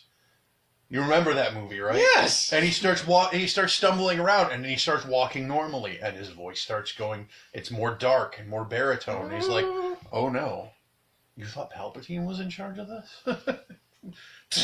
And then the blade comes out, and you're like, "Oh hell no! Mm-hmm. Oh hell no!" Mm-hmm. And that would be. You can even put it right after, where you see it, it's the final fight, because you had the Anakin fight with Obi-Wan, you have everything come down off of it. Yoda fights Palpatine. You're like, it wrapped up perfectly. This all makes, all works better. General Grievous, I can completely forget that motherfucker. and then Jar Jar comes out, and it's just like, it's him and Yoda just standing at each other, and there's no fight, there's no battle. They just look at each other, and you just see Jar Jar just like. That was fun, wasn't it? Evil, you are. True mastermind. He even says it they even talk about it at the end of I think The Phantom Menace. It's like there's always a master and an apprentice, and they never specify where Palpatine fits in all of that, where any of them fit in all of that. A good master never has to tip their hand. Why would they need to? Everything works well in that. But isn't there now rumor? I think it's Disney who actually did make it canon now that Palpatine is Anakin's father. That's weird, but I appreciate that. Which means, congratulations, Luke. Your family is running an evil empire. You must be so proud. I'm sure. All that running away from all those extreme emotions really helped out the Jedi. Anyway. Remember, kids, they were supposed to bring balance to the Force, and with the Jedi in complete control over the entire Senate and everything else, boy, they really didn't realize that balance needed to tip the scale in the other direction, because that's what's called, what is it called? Hubris. Yes, hubris. Yeah, so what better way to balance everything out than for the Sith to take everything? I'm fine with it. Let them. There's always two sides of the Force, and it always needed to be balanced, and no one ever thought about it. Oh well. It didn't help that they pissed off all of the Star Wars fans by completely annihilating the extended universe that they built up for how long now? 30 years plus of novels, comics. No more Dash Rendar. Oh, that one actually hurt. I love Shadows of the Empire. I don't really care about it. That's fine. Not everything we're going to talk about is going to float. So, yeah, I agree with Leah at this point. I'm so fucking tired of reboots. I think the death knell for it should have been when the Gem reboot, the Gem movie came out, and it flopped so goddamn bad that it wasn't funny. They didn't even try with that one. Oh no. I'll do you one better. It should have died when they made Avatar, the last.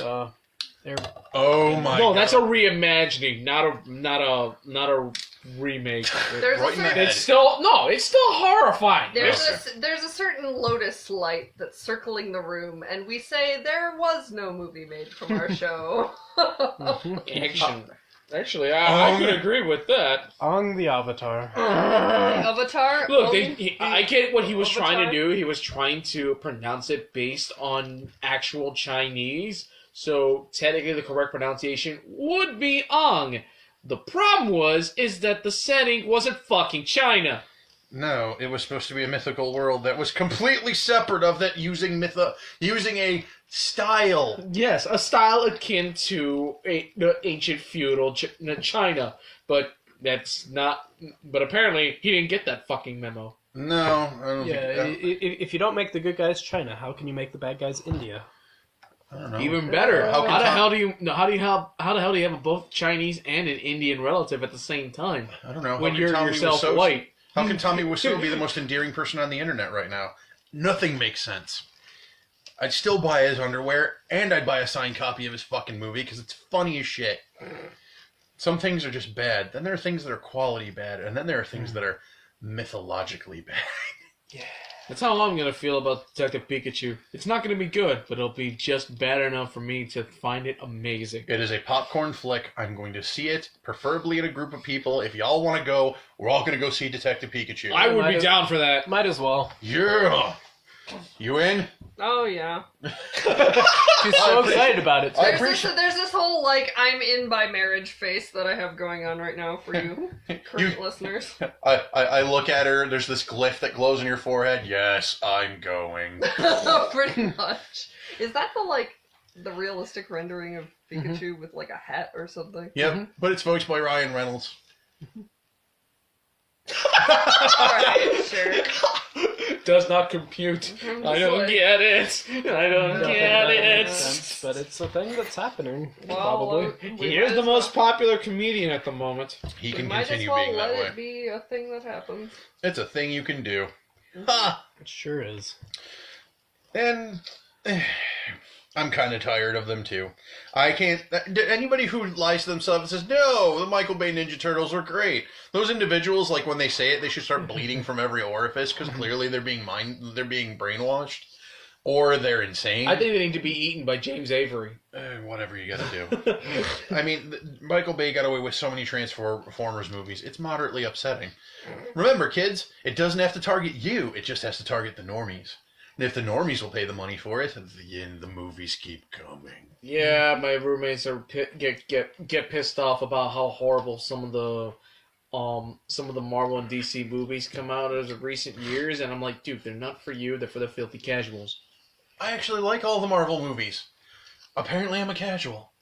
Apparently, if I don't have my nose in a comic book 24 hours a day, I'm considered a casual. Apparently so. I know I'm a casual. I like them. There are I'm things- also way behind on them. Oh, absolutely. There's a lot. I actually no. I caught up. I'm actually caught up. I've watched the only things that I haven't watched were the first and second Ant-Man movies, and I had no interest in watching them in the first place. There were specific genres of Marvel movie that I didn't care about. It took a while for me to watch Civil War. What do you think about the upcoming Miss Marvel? Um, Captain Marvel. My bad. Captain Marvel. Don't shoot me, audience. Don't shoot me now. we'll move past it. It's okay. For what? I just want to be sure, so that way they don't label me paying- as a misogynist. No, stop it now. I'm not paying $14.99 to watch her punch an old lady. I can just watch it in the previews over and over again. I'm sure there's a 10-hour reel of her walking up to the grinning woman and just giving her a face full of knuckles, and I'm fine with that. I can watch that. We call it the 5-knuckle shuffle. It's like scrolls, punch the scrolls, do it all day. I don't care. Or whatever alien menace that she perceived this, geriatric octogenarian to be. I think it was the Skrulls. Probably. I don't need to spend money on seeing it. That's the point I'm saying. Right. Now, if a friend of mine might have it, or if it's on Netflix, I might watch it. Because the Thor Ragnarok movie I watched, that was amazing. I didn't have to pay anything other than the Netflix subscription that I paid for. Mm-hmm. I don't care. I honestly don't. It's all going to be good times for me no matter what, because I'm not really invested into it. And in this age of Netflix and Hulu and Amazon Prime and Showtime and all that other nonsense that you can pay money into, why would you ever spend money going to the theater if it's not something that you absolutely had to see opening night? Any of the Harry Potter movies, I had to see it opening night. Even the most recent one, the Fantastic Beasts sequel, was amazing. I loved seeing it in the movie theater. Will I watch it again? I don't think I will. I didn't watch the first one again, and I even bought it for my wife as a present for a Christmas a year or two ago, or whenever the hell it came out. And yeah, I don't need it. I don't care. It's a one and done with that kind of stuff. Like with the original Harry Potter movies, you kind of kept watching them because you could. With the new Fantastic Beasts stuff, it's like, oh well, you might miss some stuff. I don't really care. Mm-hmm. I mean, J.K. Rowling is being forced at gunpoint to create a story on the fly, and she's not a director or a producer, and she's trying to adapt a book to a movie as she writes it, and I find that to be really difficult. Mm. What they need to do is kind of let her be the visionary and kind of give the director and the producer what she wants to see in the movie. And then that way she can write the book as a parallel, and we get all the aspects that we want and that she wants to actually say, where we don't feel like we miss anything, like we did with the original movies that came out. I get it. When it comes to stories, it's always said that you cannot tell a full story in a movie that you would be able to in a book. Because you read different aspects, personalities, side stories, and all sorts of shit that you can stuff into it. Also, no one's willing to sit in for 8.5 hours to watch one movie. If people are willing to watch documentaries, they're willing to watch 8.5-hour movies. Okay, They're not the same people. If people They're are really not the same thing. okay, well then I'll pass it over. People who are willing to sit in their house for 8.5 hours watching a goddamn series from beginning to end for an entire season can probably sit and watch a Harry Potter movie for 8.5 hours. We could keep going back and forth. I'll find a niche where I win.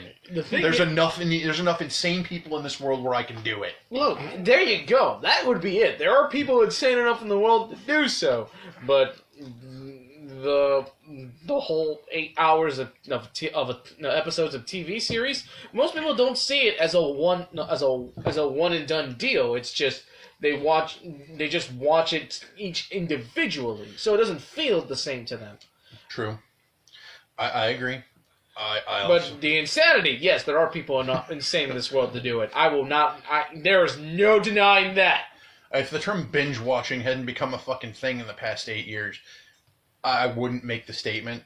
But because of Netflix and the accessibility of entire fucking seasons of shows, entire complete series that you can watch, I could watch Breaking Bad for the entire time I'm unemployed, and just finish it barely as I find a new job. Breaking Bad is the best series of all time. Sure, whatever gets you there. No, it's a reference. Oh, okay. Over my head. I don't care. Over my head. Fine by me. I think it's just the sectioning, basically. Like, when you're watching something on Netflix, it's anywhere from 20 minutes to an hour for an episode, and there's a defined beginning and end with, an opening and credits and all that kind of thing. If you're watching several hours of a movie, you don't have that. It's like asking somebody about digits of pi versus a phone number. There's a grouping of 2 3-digit things and a 4-digit thing, and that's a phone number. But, unless your math teacher made you do it, there aren't going to be a whole lot of digits of pi that you're just going to rattle off like it was your own name. Did she just compare movie length to an irrational number? That's not what it should be. Now, I will contest that that's true to a point. But when there are things in this world, and I'll go to classic movies, when there's Gone with the Wind, where there's a built-in intermission in the fucking movie because you had to step away from it because it's so goddamn long. Mm-hmm. And it's an amazing movie. It's absolutely it's a classic. There's no way around it. But they made intermissions in movies just like they would a stage show. So when I wish people did that for the movie Empire. Well, here's another. Well, yeah. Well, here's another thing too. There's a big movie theater by us that does, like, when a Harry Potter movie comes out, they'll do the entire goddamn series over the course of like a week, and like they'll do 2 or 3 in a chunk, so you can spend your entire afternoon watching Harry Potter movies, and they intermission between them pretty sizably so that you can, regain your bearing, not lose your goddamn mind. So being able to regain the feeling of your legs after sitting down for 4.5 hours. It's a premium theater where they have the nice reclining chairs. I don't think. Dude, I still lose feeling of my legs after sitting down for a while.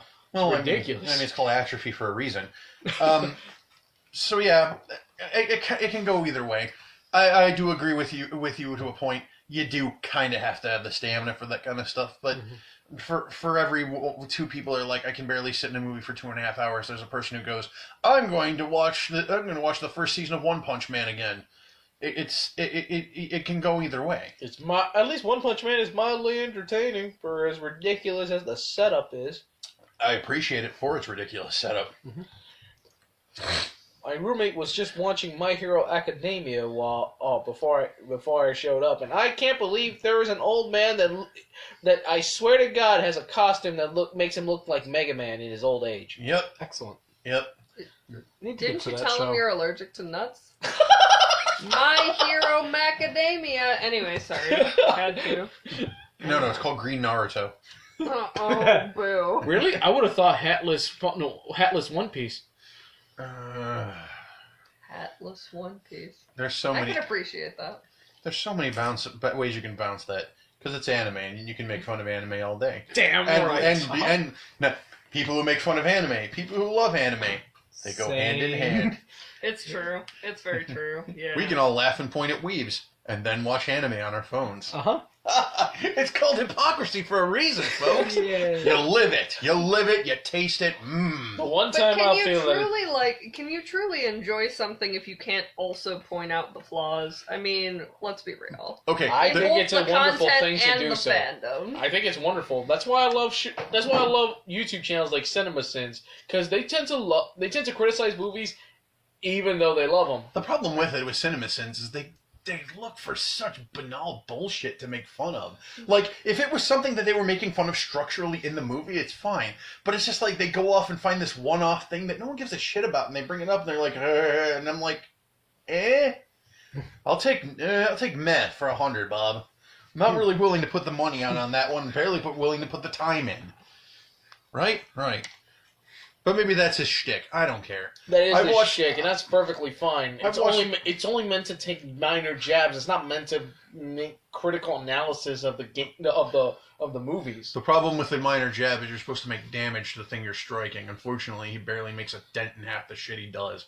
That's the problem with it. I like some of his stuff, but it's literally hit or miss when I'm watching it. Yeah, And I've it's watched like- a few episodes with my wife, and she's like, "This is kind of shitty." I'm like, "Yeah, not everything he's reaching for is that good."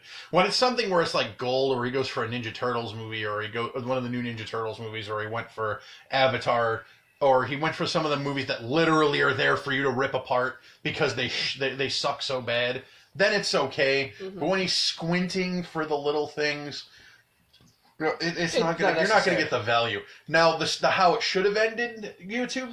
I love that That one's channel. amazing. Because at least they took their old spin on things. I'm going to show you all a little trick. BAM! Surprise! It's gone. That wasn't a magic trick. I saw the pencil go up into his eye. This is lame.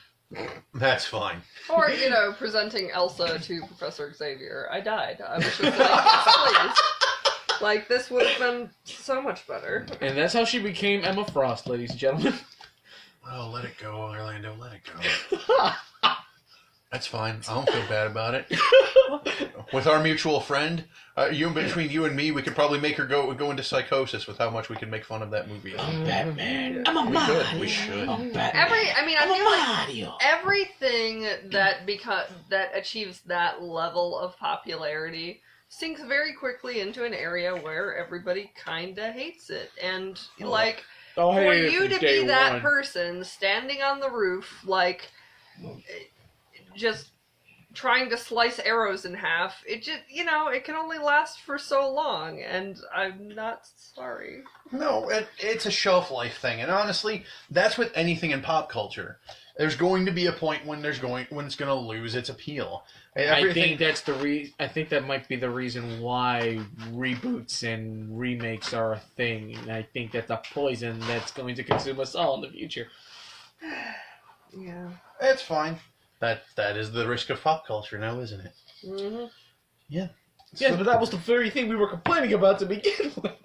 Well, no, we were complaining more about reboots and nonsense in general. Yes, and I'm we talking about pop it just culture goes as a around. whole. Yeah, but it goes around. It makes a complete circle. Sure.